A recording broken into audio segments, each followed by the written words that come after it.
નમસ્કાર વિદ્યાર્થી મિત્રો, તો આજનો આપણો ટોપિક છે અલિંગી પ્રજનન, જે ચેપ્ટર નંબર 1 સજીવોમાં પ્રજનન. તો આજે આપણે શાનો અભ્યાસ કરીશું? અલિંગી પ્રજનન વિશે અભ્યાસ કરીશું. બરાબર? તો આના આગળના લેક્ચરની અંદર આપણે અભ્યાસ કરી લીધો કે લિંગી પ્રજનન શું છે, અલિંગી પ્રજનન શું છે. બરાબર? તો એનો તફાવત વિશે આપણે ભણ્યા હતા. તો આ લેક્ચરની અંદર આપણે શું ભણીશું? તો કે અલિંગી પ્રજનન અને તેના પ્રકારો. તો પહેલા ખાલી એક પ્રસ્તાવના જોઈ લઈએ કે અલિંગી પ્રજનન કહેવાશે કોને?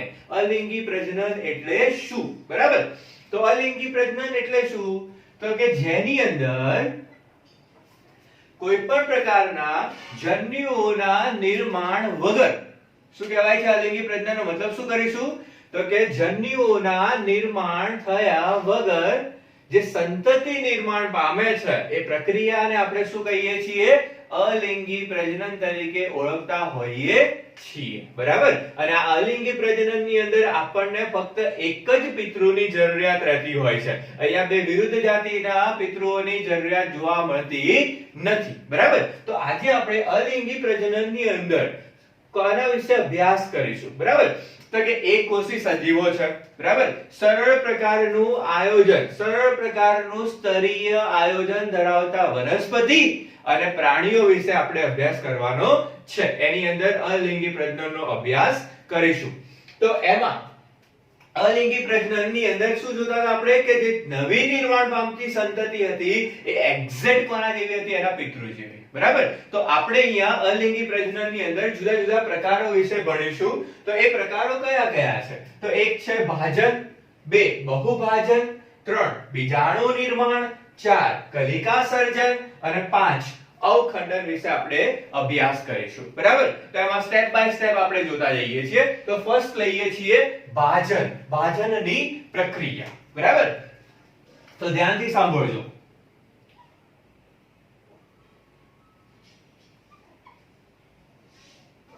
તો આ જે ભાજનની પ્રક્રિયા છે ને એ શાની અંદર જોવા મળશે? કયા સજીવમાં જોવા મળશે? તો અત્યારે આપણે પ્રાણીઓની અંદર જોઈએ છીએ. બરાબર? અલિંગી પ્રજનન. તો ભાજનની જે પ્રક્રિયા છે શાની અંદર? તો કે પ્રોટિસ્ટા અને મોનેરા જેવા. ભાજનની પ્રક્રિયા શાની અંદર? તો પ્રોટિસ્ટા અને મોનેરા જેવા સજીવની અંદર.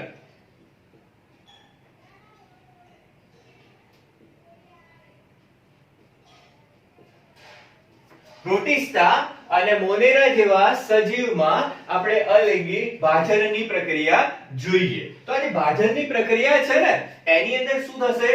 તો ભાજનની પ્રક્રિયા એ બે તબક્કામાં જોવા મળશે. બરાબર? કયા બે તબક્કાની અંદર? તો કે જુઓ, સૌપ્રથમ શું થશે અહીંયા ખબર છે?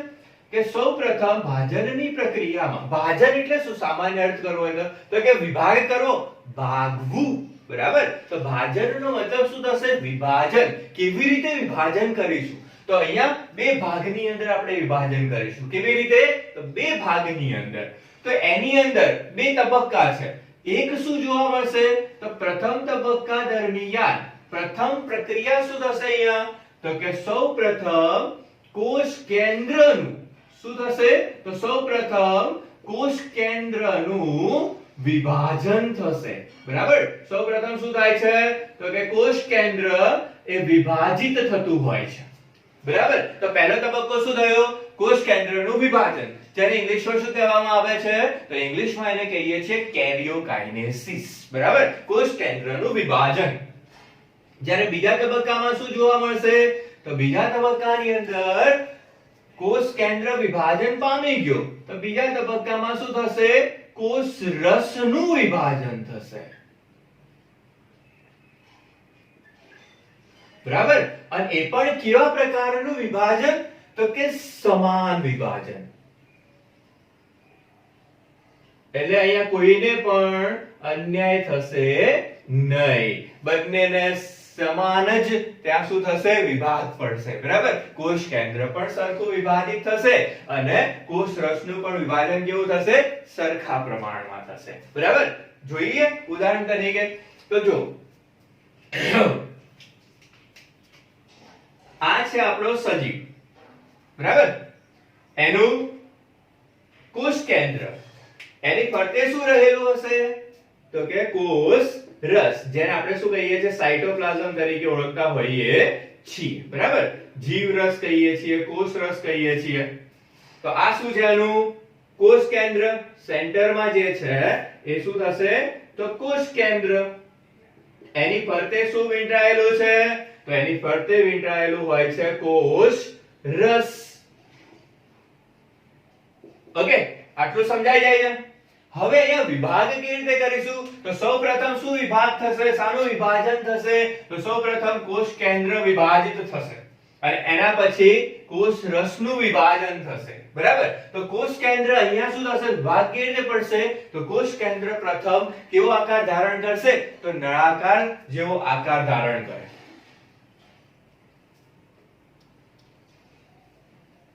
બરાબર? તો આ જે છે કોષ કેન્દ્ર શું થશે? થોડું થોડું નળાકાર જેવો એનો સ્વરૂપ ધારણ કરશે, બરાબર? એટલે કે ખાંચ પડશે. આટલું થઈ ગયું.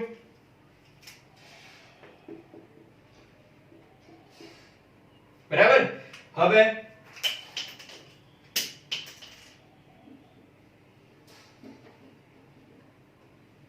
કોષ કેન્દ્ર શું થઈ ગયા? અલગ અલગ. એટલે કે પ્રથમ તબક્કો અહીંયા પૂરો થયો. કોષ કેન્દ્રનું શું થઈ ગયું? વિભાજન. હવે શું થાય છે? તો કે દેખો, આ જે કોષ રસ પટલ છે ને, એ કોષ રસ પટલ શું થશે? વિભાગ થવાની શરૂઆત થશે. એટલે કે અહીંયા શું પડશે? ખાંચ. હું તમને અહીંયા જ દર્શાવું છું, બરાબર? અહીંયા શું પડશે? તો કે ખાંચ પડવાની શરૂઆત થશે. હવે આની ખાંચ પડે છે એ ધીરે ધીરે શું થતી જશે? અંદર વિભાગ કરતી જશે. એટલે કે એક છેડેથી આ બાજુ ખસશે, બીજા છેડેથી આમ ખસશે. આ એક સમય એવો આવશે કે જે શું કરશે? બંનેને એકબીજાથી અલગ કરશે. એટલે કે કોષ રસ સમાન પ્રકારે શું કરશે? વિભાજિત. તો અહીંયા શું થશે? એક પિતૃ જે સંતતિ હતી એમાંથી આપણને કેટલી સંતતિ નિર્માણ થઈ? તો કે બે સંતતિ નિર્માણ થઈ, બરાબર? અને પાછા બંને કેવા હશે? તો એક્ઝેક્ટ પિતૃ સંતતિ જેવા. તો અહીંયા નવા સર્જાતા બે સજીવો જે છે, બે બાળ પ્રાણી છે, બે બાળ સંતતિ છે, એ એક્ઝેક્ટ કોના જેવી હોય છે? તો એના પિતૃઓ જેવી જોવા મળતી હોય છે. તો અહીંયા બે તબક્કામાં વિભાજન થઈ ગયું. આટલું સમજી ગયા? આટલું સમજાઈ ગયું ને? તો શું કરે છે કે પિતૃ પેઢી એ ભાજનની પ્રક્રિયા દ્વારા બે સરખા ભાગમાં નવી સંતતિનું શું કરશે? સર્જન કરશે. ડન? આટલું સમજાય છે? તો અહીંયા બે ભાગમાં વિભાજિત કર્યું ને, તો એને સાદી ભાષામાં કહેવાય તો શું કહેવાય? દ્વિભાજન. શું કહેવાય છે? દ્વિભાજન તરીકે ઓળખાય છે. હવે આ જે દ્વિભાજન છે ને, એના કેટલા પ્રકાર છે ખબર છે? તો દ્વિભાજનને આપણે ત્રણ પ્રકારમાં વિભાજિત કરીએ. કયા કયા ત્રણ પ્રકારમાં વિભાજિત કરી શકાય? તો કે સરળ દ્વિભાજન. કયા કયા? તો એક છે સરળ દ્વિભાજન, બે અનુપ્રસ્થ દ્વિભાજન અને ત્રણ આયામ દ્વિભાજન. એક શું છે? સરળ, બે અનુપ્રસ્થ અને ત્રણ આયામ વિભાજન. બરાબર? તો અહીંયા શું છે? ભાજન જે છે એ ત્રણ તબક્કામાં ત્રણ ભાગની અંદર વિભાજિત થતું હોય છે. એક છે સરળ દ્વિભાજન, બે છે અનુપ્રસ્થ દ્વિભાજન અને ત્રણ છે આયામ દ્વિભાજન. આટલું સમજાય છે બધાને? ઓકે, ચલો હવે આગળ જોઈએ. તો આનો મતલબ સમજી લઈએ સરળ દ્વિભાજનનો. ઓકે, આ હું સાફ કરું છું, બરાબર? અહીંથી રફ કરું છું. ધ્યાન રાખજો, અહીંયા બધા જ તરત જ આવડી જશે. સિમ્પલ વસ્તુ છે. તો કે જો પહેલું જોઈ લઈએ આપણે સરળ દ્વિભાજન.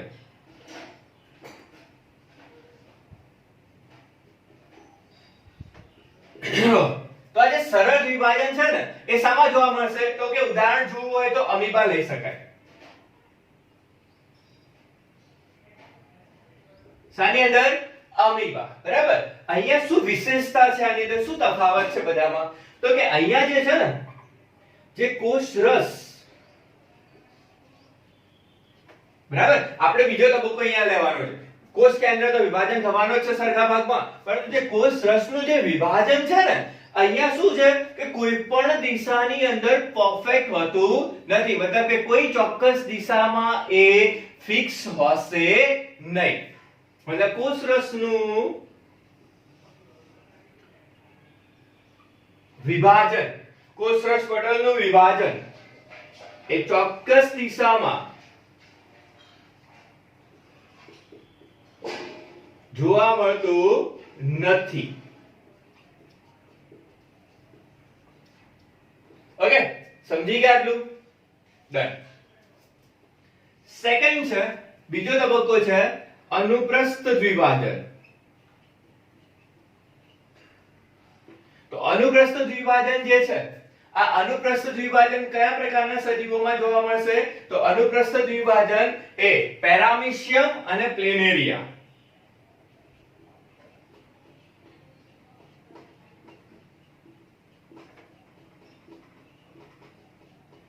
અનુપ્રસ્થ દ્વિભાજન શામાં? તો કે પેરામીશિયમ અને પ્લેનેરિયા જેવા સજીવોની અંદર જોવા મળતું હોય છે. તો અહીંયા શું તફાવત છે આનાથી? તો કોષરસનું જે વિભાજન છે એ તો અહીંયા પણ થવાનું છે, પણ કોષરસનું જે વિભાજન છે અહીંયા કોઈ પણ ચોક્કસ દિશામાં જોવા મળતું નથી. પણ અહીંયા શું હશે કે જે અનુપ્રસ્થ છે, અનુપ્રસ્થ એટલે શું? તો કે વચ્ચેથી, બરાબર, મતલબ કે આડું. તો અહીંયા જેમ કે સમજો કે અનુપ્રસ્થ દ્વિભાજન એટલે કેવું કીધું છે કે આડું વચ્ચેથી થશે, ચોક્કસ દિશા થઈ ગઈ. ઓકે, તો માની લો કે આ આપણું પેરામીશિયમ કેવો આકાર હોય છે? આનો સ્લીપર જેવો આકાર હોય છે, બરાબર. અહીંયા શું હશે? કોષ કેન્દ્ર હશે, બીજી અહીંયા અંગિકાઓ રહેલી હશે, બરાબર. તો અહીંયા જે વિભાજન થશે કેવું થશે? તો કે અહીંયાથી આડું વિભાજન, બરાબર. આ પ્રકારે શું થશે? એ વિભાજિત થશે અને નવા સજીવનું શું કરશે? નિર્માણ કરશે, બરાબર. નવી સંતતિ શું થશે? સર્જન થશે, બરાબર. તો આ થઈ ગયું અનુપ્રસ્થ દ્વિભાજન. અને છેલ્લે છે આયામ દ્વિભાજન.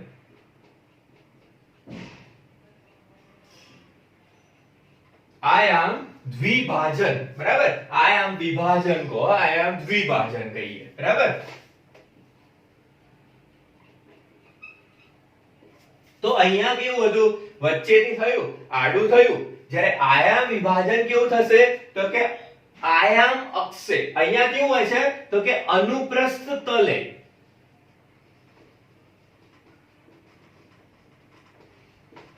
અનુપ્રસ્થ તળે વિભાજન થાય, જ્યારે આયામ વિભાજનમાં આયામ તળે, બરાબર. એટલે કે અહીંયા ઉદાહરણ તરીકે જો જોવું હોય તો યુગ્લિના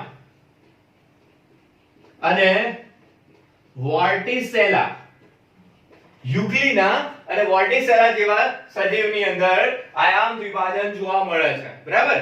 તો અહીંયા શું હશે કે જેમ કે માની લો કે આ રીતનું એમનું સ્ટ્રક્ચર છે.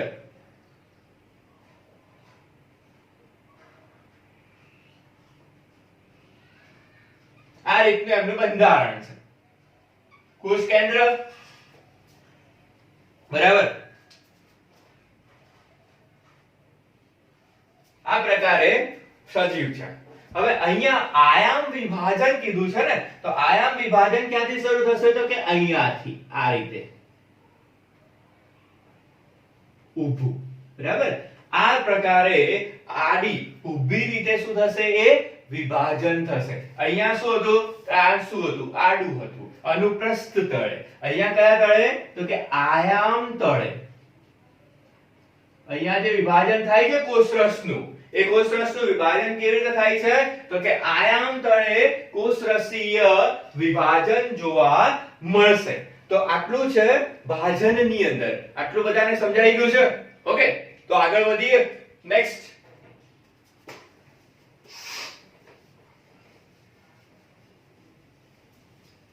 ધ્યાનથી સાંભળજો, ધ્યાન રાખજો, બરાબર. તરત જ આવડી જશે, એકદમ સિમ્પલ ટોપિક છે. વધુ ને વધુ તમારા મિત્રોને શેર કરો કે જેથી કરીને એ પણ આનો લાભ ઉઠાઈ શકે, એ પણ આ કોરોનાના જે ક્વોરન્ટાઇન ટાઈમ છે એની અંદર એ કાર્ય કરી શકે, બરાબર. તો એક છે ભાજન, બીજું લઈએ બહુભાજન. અને કહો ભાજનનો મતલબ તમને ખબર પડી ગઈ ને કે શું કરવાનું? વિભાજન કરવાનું, બરાબર. શું કરીએ છીએ? વિભાજિત કરીએ છીએ. અહીંયા પણ શું છે? બહુ અને ભાજન. તો ભાજનનો મતલબ શું કરીશું? વિભાજિત કરીશું. પણ બહુ એટલે શું? તો એક કરતા વધારે. એટલે કે એક પિતૃ સંતતિ જે છે એ એક કરતા વધુ સંતતિનું શું કરશે? એક પિતૃ પેઢી એક કરતા વધારે સંતતિનું શું કરે છે? નિર્માણ કરે છે. બરાબર? શાની અંદર? બહુભાજનની અંદર. તો જે બહુભાજનની પ્રક્રિયા જે છે એ શાની અંદર જોવા મળશે? તો કે બહુભાજનની જે પ્રક્રિયા છે એ પ્લાઝ્મોડિયમ, અમીબા અને પેરામીશિયમ જેવા સજીવોમાં. અમીબા ઉદાહરણ યાદ રાખજો. પેરામીશિયમ અને પ્લાઝ્મોડિયમ. પ્લાઝ્મોડિયમ જેવા સજીવોમાં જોવા મળશે. હવે માની લો કે બહુભાજન કરાવવું છે. બરાબર? તો આ શું છે?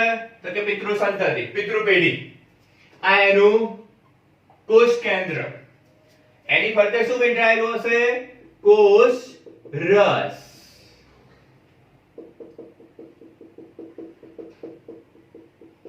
ઓકે, આ રીતે કોષ રસ રહેલો હશે. હવે શું થશે? અહીંયા આ બહુભાજનની પ્રક્રિયા છે એ વિભાજનથી અલગ કઈ રીતે પડે? મતલબ કે દ્વિભાજનથી અલગ કઈ રીતે પડે છે? ખબર છે? તો અહીંયા શું થશે? આ જે પિતૃ પેઢી છે ને, પિતૃ સંતતિ છે, એ શું કરશે? તો સૌપ્રથમ અહીંયા તફાવત શું છે એ જોઈ લઈએ. તો કે સૌપ્રથમ અહીંયા શું થશે? તો જે કોષ કેન્દ્ર છે ને, આ કોષ કેન્દ્ર એ અસંખ્ય વખત વિભાજિત થશે. પણ કેવું વિભાજન? અસમ વિભાજન. તો કોષ કેન્દ્ર એ શું થાય છે? તો કે અસમ વિભાજન. એટલે કે અહીંયા વિભાજન સમાન પ્રકારે જોવા મળતું નથી. તો અસમ પ્રકારે વિભાજિત થશે, એક કરતા વધુ. તો કોષ કેન્દ્ર શું થાય છે? અસમ વખત વિભાજન થઈ એ અસંખ્ય કોષ કેન્દ્રનું શું કરશે? નિર્માણ. બરાબર? તો અહીં આકૃતિમાં સમજી લઈએ. તો આ પિતૃ પેઢી, પિતૃ સંતતિ, એની અંદર રહેલું કોષ કેન્દ્ર એ શું થશે? તો સતત વિભાજન પામશે. અસંખ્ય કોષ કેન્દ્રોનું શું કરશે? નિર્માણ કરશે. હવે એની અંદર રહેલો જે કોષ રસ છે, બરાબર? આ તો કોષ કેન્દ્રનું તો વિભાજન થઈ ગયું. હવે આની ફરતે શું થવું જોઈએ? વિભાજનનો મતલબ શું હતો? પહેલું હતું કોષ કેન્દ્રનું વિભાજન, બીજું હતું કોષ રસનું વિભાજન. પણ કોષ કેન્દ્ર તો અહીંયા વિભાજિત થઈ ગયો. કોષ રસ વિભાજન થશે અહીંયા? નહીં.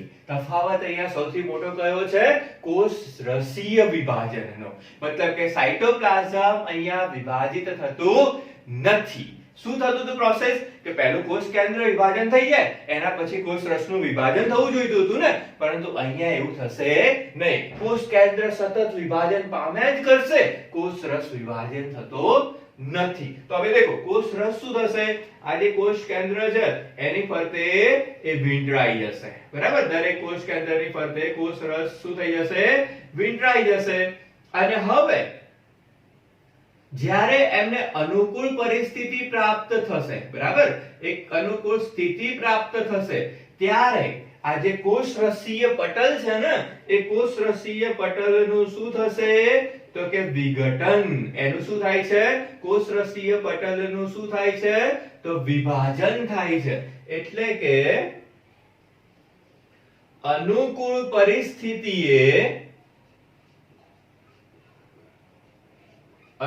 પરિસ્થિતિએ કોષરસીય પટલ શું થાય છે? તો કે સ્ફોટન થાય છે. સ્ફોટન થવું એટલે તૂટવું. બરાબર? ફૂટે છે. તો એ કોષરસીય પટલ સ્ફોટન થવાના કારણે આ જે કોષ કેન્દ્ર જેની ફરતે કોષ રસ વીંટળાયેલો છે એ ક્યાં આવશે? બહારની તરફ આવશે. બરાબર? તો કે આ રીતે કોષ કેન્દ્ર રહેલા હશે, એમની ફરતે શું હશે? તો કોષ રસ હશે.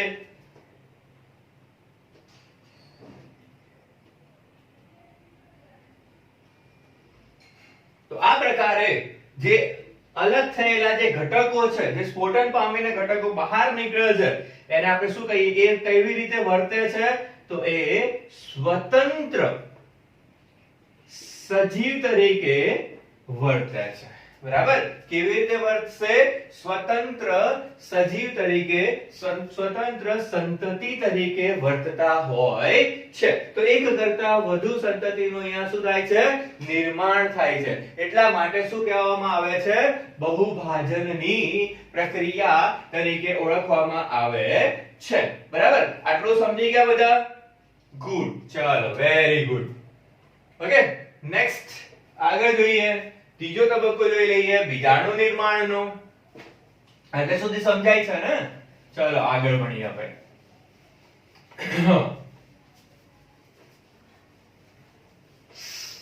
તો થર્ડ પોઈન્ટ છે બીજાણુ નિર્માણ. અહીંયા ધ્યાન રાખીને સાંભળજો. એકદમ ઈઝી ટોપિક છે, તરત જ આવડી જશે. બીજાણુ નિર્માણ. બીજાણુ નિર્માણ જે છે એ શામાં જોવા મળશે? તો કે ઉદાહરણ તરીકે જો જોવું હોય તો પ્લાઝ્મોડિયમ અને અમીબા. બરાબર? ઉદાહરણ તરીકે અમીબા અને પ્લાઝ્મોડિયમ લઈ લઈએ. Very good. બરાબર? તો હવે બીજાણુ નિર્માણ જે છે ને એ શું થશે ખબર છે? તો કે જેમ આગળના ટોપિકમાં આપણે જોયું ને કે અનુકૂળ પરિસ્થિતિ પ્રાપ્ત થઈ એટલે પેલું પટલ જે હતું એ શું થયું? સ્ફોટન થયું. પણ અહીંયા શું થાય છે ખબર છે? પ્રતિકૂળ પરિસ્થિતિ. એટલે કે જ્યારે એ પરિસ્થિતિ એમના માટે સંલગ્ન નથી, એ કન્ડિશનમાં, એ પરિસ્થિતિએ, એટલે કે પ્રતિકૂળ પરિસ્થિતિએ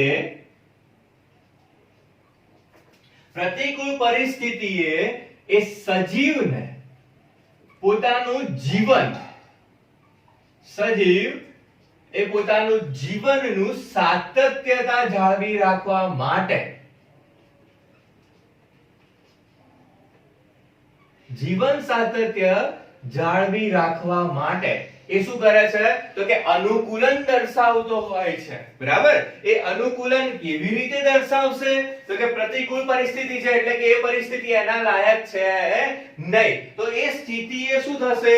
તો કે જેમ કે માનો આપણે અમીબા લઈએ છીએ. બરાબર? ઉદાહરણ તરીકે આપણે લઈ લીધું અમીબા. અમીબા કેવો? તો એકદમ સરળ પ્રકારનો સજીવ છે. એક કોષ કેન્દ્રીય સજીવ છે, એક કોષીય સજીવ છે. બરાબર? એક જ કોષ કેન્દ્ર એની અંદર રહેલું હશે. એની ફરતે શું હશે? તો કે કોષ રસ એની ફરતે વીંટળાયેલું જોવા મળશે. એટલે કે જીવ રસ એની ફરતે આપણને જોવા મળતું હોય છે. હવે શું કરે છે ખબર છે? પ્રક્રિયામાં શું થશે?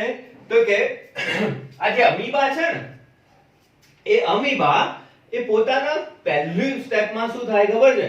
એ પોતાના ખોટા પગ છે ને કે જેના દ્વારા એ ખોરાકને ગ્રહણ કરે છે, એ ખોટા પગને શું કરશે? તો કે ખોટા પગનું એ સંકોચન કરી લેશે. ખોટા પગ શું કરશે? સંકોચિત કરી એ કેવો આકાર ધારણ કરે છે? તો કે ગોળાકાર આકાર. કેવો આકાર? તો કે ગોળાકાર. બરાબર? તો આ થઈ ગયું ગોળ આકાર. ખોટા પગોનું સંકોચન કરી લીધું, ગોળાકાર આકાર ધારણ કરી લીધો. બરાબર? એમની ફરતે કોષ રસ રહેલો છે. હવે અહીંયા શું થશે ખબર છે? આ જે કોષ રસીય પટલ છે ને, એનું કોષ દિવાલનું જે પટલ છે ને, એ શું થશે? 3 સ્તરોમાં ફેરવાશે. એટલે કે કોષ્ઠીય રચના બનાવશે સખત સ્તરની અંદર. બરાબર? તો કે 1 2 અને 3 એમ 3 સ્તરોની અંદર એ શું થઈ જશે? ગોઠવાઈ જશે.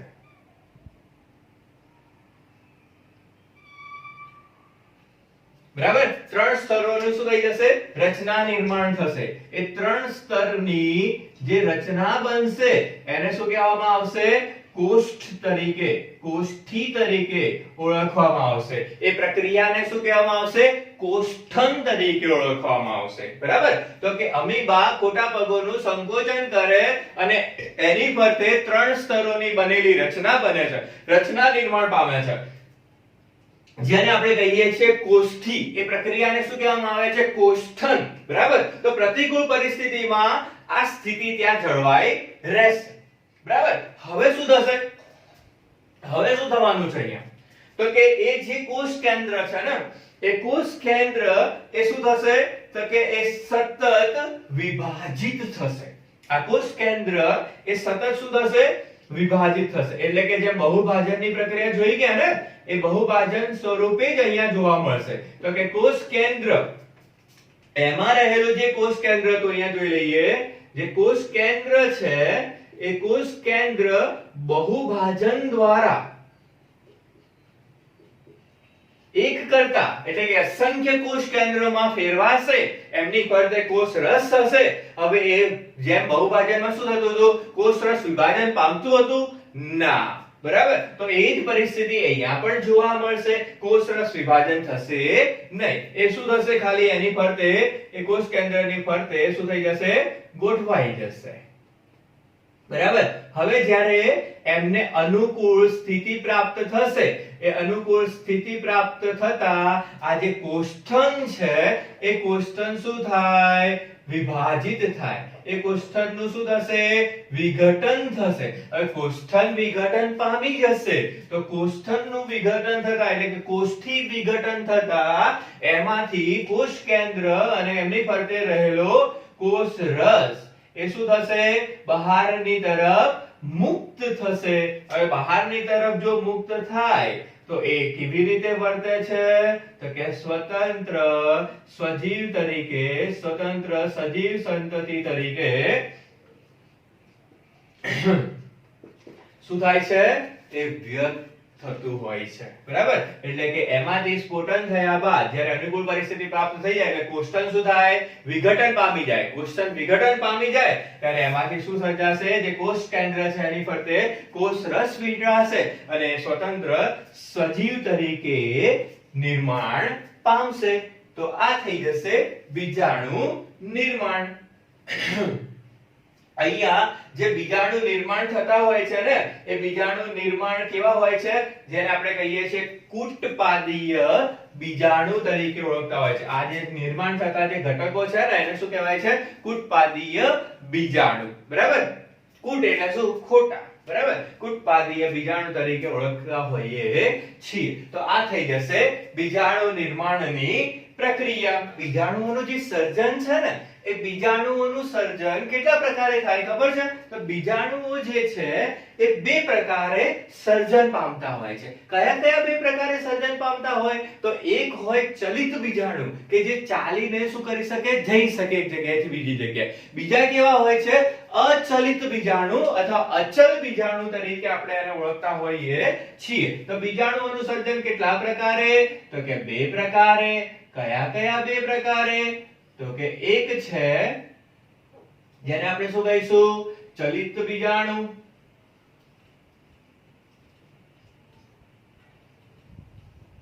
જેને આપણે બીજા શબ્દોમાં ચલ બીજાણુ તરીકે પણ ઓળખી શકીએ. બીજો છે અચલિત બીજાણુ કે જેને આપણે અચલ બીજાણુ તરીકે પણ ઓળખી શકાય. બરાબર? ઓળખી શકીએ છીએ. તો એની અંદર જો જોઈએ તો ચલિત બીજાણુ જે છે એ ઉદાહરણ તરીકે કોણ લઈ શકીએ આપણે? ઉદાહરણ તરીકે જો જોવું હોય તો કે લીલ અને ફૂગ જેવા સજીવોમાં. બરાબર? ચલિત બીજાણુ શાની અંદર આપણે જોઈ શકીએ છીએ? તો કે લીલ અને ફૂગ જેવા સજીવોની અંદર. હવે આ જે લીલ છે અને ફૂગ છે એની અંદર આપણે કોનો સમાવેશ કરીશું? તો કે ક્લેમિડોમોનાસ છે, પછી ઉડોગોનિયમ છે, યુરોથ્રિક્સ છે. બરાબર? લીલ અને ફૂગની અંદર આપણે કોનું ઉદાહરણ લઈએ છીએ? તો કે ક્લેમિડોમોનાસ, ઉડોગોનિયમ અને યુરોથ્રિક્સ નામના સજીવોનો શું કરી શકીએ? સમાવેશ કરી શકીએ. તો જેમ કે આ છે બીજાણુ, બરાબર? આ જે બીજાણુ હશે ને એ શું ધરાવતા હશે? તો એમની સાથે, બીજાણુની સાથે શું રહેલું હશે? તો કે એ ચલિત થવા માટે, એટલે કે ચલન કરવા માટે એમની પાસે શું રહેલા હશે? તો કે ત્યાં જોવા મળશે આપણને કશા. શું જોવા મળશે? કશા હશે. આ કશાની મદદથી એ શું કરી શકે છે? તો કે ચલિત હોય છે. કશાની મદદથી એ કેવા હોય છે? ચલિત જોવા મળતા હોય છે, બરાબર? આ કશા કેવી હોય? તો કે સૂક્ષ્મ અને નાની. કેવી હોય છે? સૂક્ષ્મ અને નાની કશા રહેલી હોય છે. જ્યારે અચલિત બીજાણુ જે છે એ કેવા હોય છે? તો કે અચલિત બીજાણુ એ એક જગ્યાએથી બીજી જગ્યાએ ચલન દ્વારા તો જઈ શકવાનો નથી, મતલબ કે એની અંદર કશા શું હશે? ગેરહાજર. અચલિત બીજાણુમાં કશા કેવી હશે? ગેરહાજર હશે. ઉદાહરણ તરીકે જો જોઈએ તો પેનિસિલિયમ અને એસ્પરજીલસ.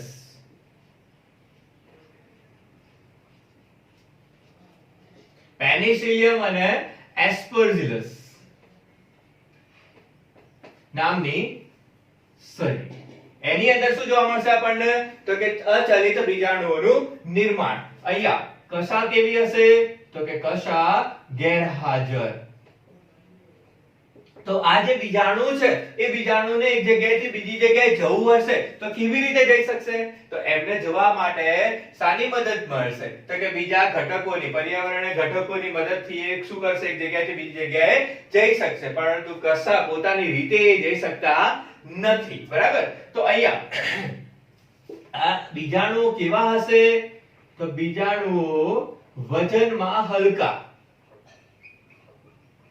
બીજાણુ વજનમાં કેવા હશે? હલકા, બરાબર? પછી સૂક્ષ્મ, હલકા, સૂક્ષ્મ અને આવૃત.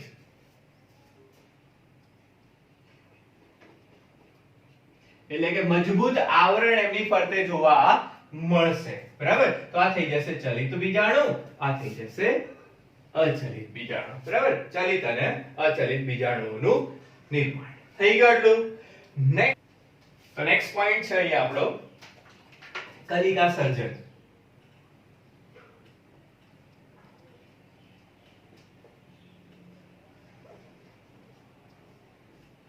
હવે અહીંયા જે કલિકા સર્જિત થતી હોય છે એ કલિકા કેટલા પ્રકારે સર્જન પામતી હોય છે? તો કે અલિંગી પદ્ધતિ છે, બરાબર? અલિંગી પ્રજનન પદ્ધતિ છે.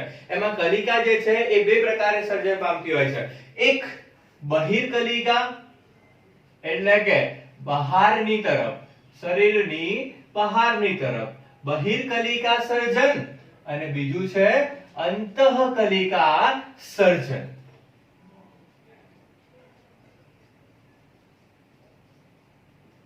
બાહ્ય કલિકા સર્જન અને બીજું છે અંતઃકલિકા સર્જન, બરાબર? તો બંનેને વારાફરતી આપણે જોઈએ એક એક કરીને. તો ચલો અહીંયા સૌપ્રથમ જોઈ લઈએ કે બહિર્કલિકા સર્જન શું છે અને અંતઃકલિકા સર્જન શું છે. તો બહિર્કલિકા સર્જનની અંદર ઉદાહરણ તરીકે આપણે લઈએ છીએ હાઇડ્રા. ઉદાહરણ તરીકે શાનો સમાવેશ કરીશું આપણે? હાઇડ્રા. કેવું સજીવ છે? તો એક કોષ્ઠાંતરીય સજીવ છે, બરાબર? કોષ્ઠ ધરાવતું સજીવ છે. એનો આકાર કેવો હશે? તો કે નળાકાર જેવો એનો આકાર રહેલો છે. આપણે જોઈ લઈએ, બરાબર? તો જેમ કે આ એનું મુખ, ઓકે? એની પર શું રહેલા હશે? તો કે સૂત્રાંગો.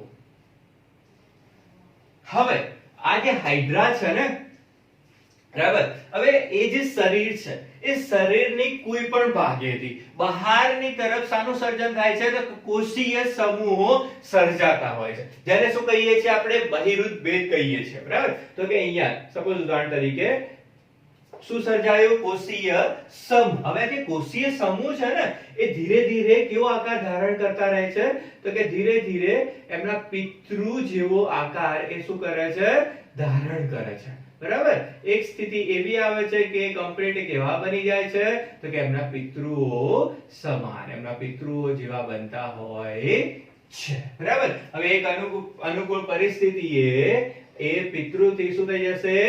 દૂર. એટલે કે પિતૃથી એ કેવા થાય છે? દૂર થાય છે, અને એ સ્વતંત્ર સજીવ તરીકે એટલે કે અહીંયા એ કેવી રીતે વર્તન કરે છે તો કે સ્વતંત્ર સજીવ તરીકે એ વર્તન કરતા હોય છે બરાબર સ્વતંત્ર સંતતિ તરીકે એ શું કરતી હોય છે તો કે નિર્માણ થતી હોય છે તો આ જે બહારની તરફ જે કલિકા સર્જાય એને શું કહેવામાં આવે બહિર્કલિકા જ્યારે અંદરની તરફ સર્જાશે એને શું કહીશું અંતઃકલિકા બરાબર અંતઃકલિકાની અંદર ઉદાહરણ લેવું હોય તો શું લઈ શકીએ આપણે તો કે વાદળી એટલે કે સ્પોન્જીલા બરાબર વાદળી એને શું કહીએ છીએ આપણે સ્પોન્જીલા તરીકે ઓળખીએ છીએ તો એની અંદર જેમ કે આ એમનું શરીર છે એની અંદર શું સર્જાય છે તો કે અંદરના ભાગે શરીરના અંદરના ભાગે કોષીય સમૂહો શું થતા હોય છે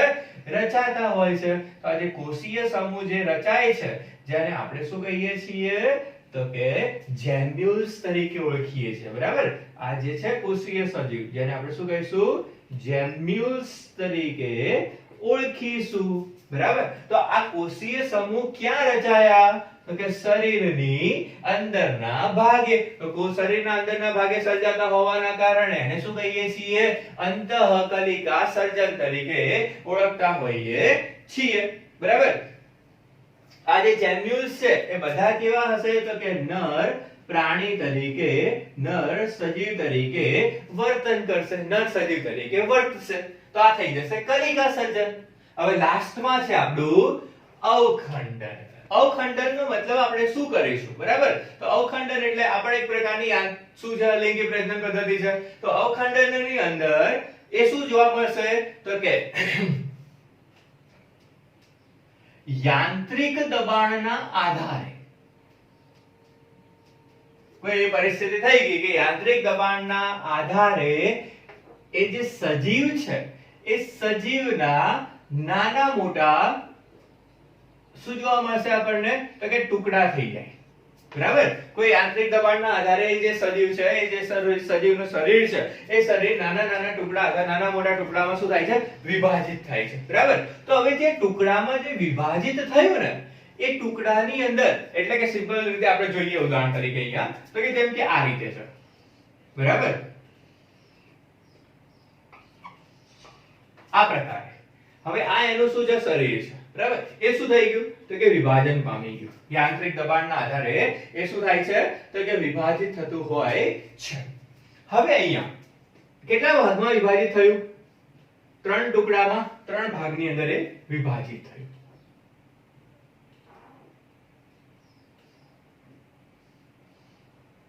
બરાબર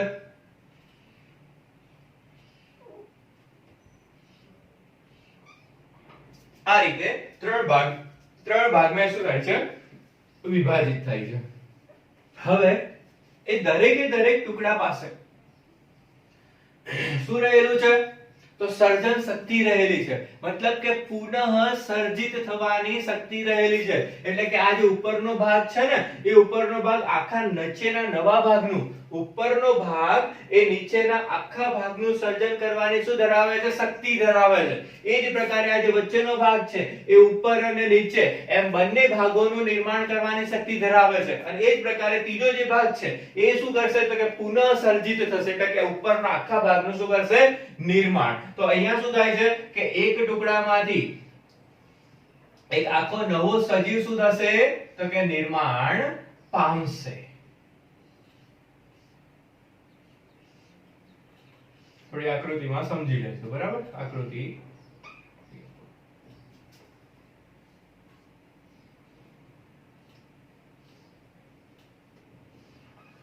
બરાબર તો અહીંયા શું છે કે એક સજીવ એક ટુકડો એક નવા સજીવનું શું કરે છે નિર્માણ કરે છે જેને આપણે શું કહીએ છીએ અવખંડન તરીકે ઓળખતા હોઈએ છીએ મતલબ કે આ જે ટુકડા છે એ શું કરે છે તો કે પુનઃ સર્જન કરવાની શું ધરાવે છે ક્ષમતા ધરાવે છે ઓકે ઉદાહરણ તરીકે જો અવખંડનમાં આપણે જોતા હોઈએ તો કે ઉદાહરણ તરીકે અહીંયા શું લઈશું તો કે હાઇડ્રા પછી સ્પાઇરોગાયરા હાઇડ્રા સ્પાઇરોગાયરા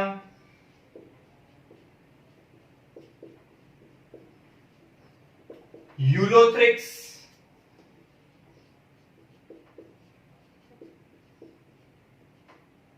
બરાબર, વગેરે જેવા સજીવોમાં અવખંડન જોવા મળતું હોય છે. તો આ થઈ જાય છે આપણી અલિંગી પ્રજનન પદ્ધતિ અને તેના પ્રકારો. શેની અંદર? તો કે પ્રાણીઓની અંદર. બરાબર, આટલું સમજાઈ ગયું છે કમ્પ્લીટ? ઓકે.